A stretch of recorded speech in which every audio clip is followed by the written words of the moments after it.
Hey Heather, I just wanted to give you a little bit more of an in-depth description of the side plank clamshell. So a couple different ways to think about it.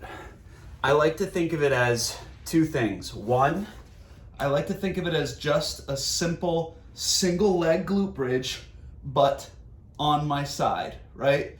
So the second is that it is simply a single leg, as I get my balance, is a single leg RDL, right? A single leg body weight RDL.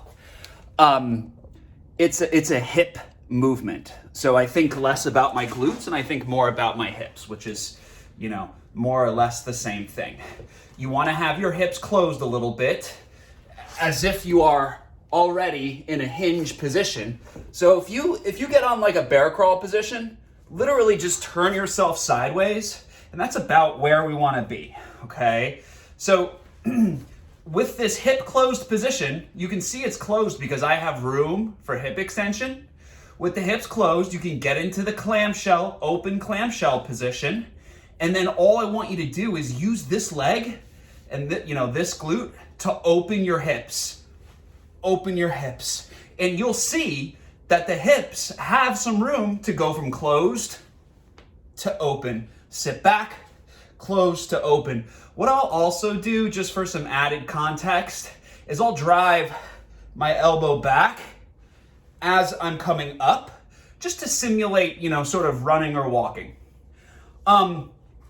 So the problem is if you start with hips open and in clamshell, you end up doing kind of just an up and down. But for the glute to do what it's meant to do, we need to sit the hips back and then push forward. I'm wondering if there's a better angle for you to see this, maybe. That's more or less the same. I'll do this from here, perhaps.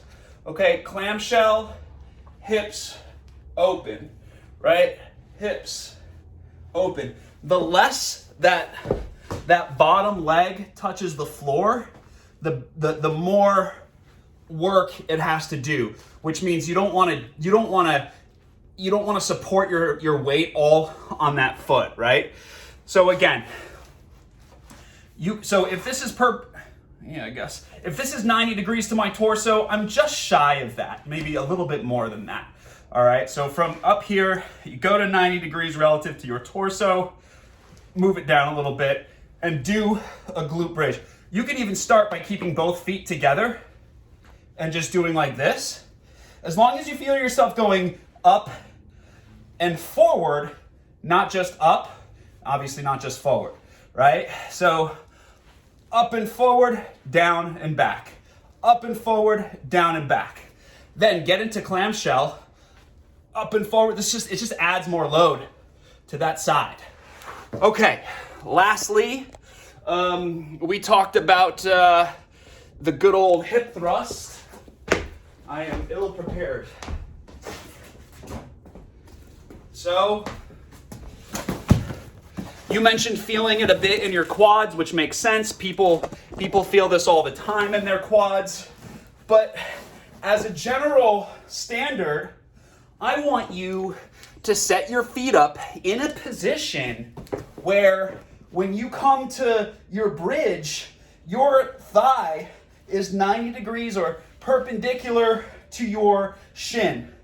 Sometimes if you're too close in, this is not perpendicular. My knee joint is too closed, or I'm too wide. Yet again, that angle's too open. This also applies to my single leg hip thrust. That's what I'm talking about. So 90 degree angle, once you get up to the top. If you find that it's one direction or the other too much, get to this position where you're at least at a starting point 90 degrees shin to thigh, okay? Another thing is make sure that whatever you're doing this on, you're not pushing through your elbows, but that you're using all glute and hamstring. I totally understand if the quads are feeling it, but play around with positioning on that, and then you can let me know what works for you. Okay, bye.